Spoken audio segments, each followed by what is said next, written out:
Religious people asking for money is not a new idea. Religion and its relationship with money has always been very tender, sensitive, and even tumultuous. When you look at religious people throughout history, religious leaders in particularly, their relationship to money always boils down to visibility. It always boils down to being seen, being noticed, being recognized, and having a certain level of class and acknowledgement. And I know today we can think of televangelists or the most recent senior megachurch pastor guy that you heard got relieved of their duties because of some corruption or scandal. But this has been going on for centuries. And the Jewish leaders in the time of Jesus, giving was like this extravagant moment. They would blow trumpets when they entered into the synagogue or the temple. And when they would offer their measly little tithe, they would always make sure that everyone's eyes were on them.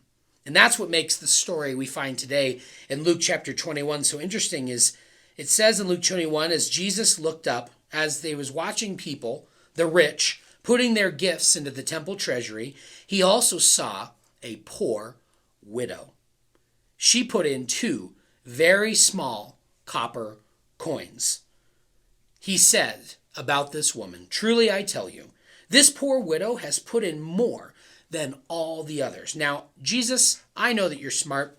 I know that you're wise, and I think you invented mathematics, but that doesn't add up. These rich people are bringing in hundreds, maybe thousands of dollars in value of things to the treasury, the temple.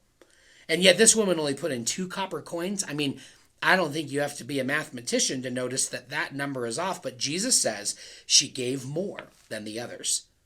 All these people, he said, gave their gifts out of their wealth, but she, out of her poverty, put in all that she had to live on. I don't really know what this woman's demeanor was like, but I know that she wasn't trying to be noticed. Who feels good about putting in 2 small measly coins into the giving tray when the next person is giving in wads of cash or piles of diamonds and jewelry?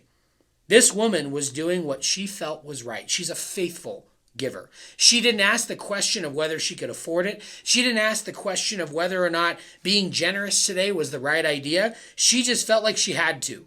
She did not intend to be seen or noticed. She wanted to be hidden. She was being dutiful. I bet if we asked her, she just did it with a very straight face and was trying to just humbly go in, go out, do her thing because she loved God.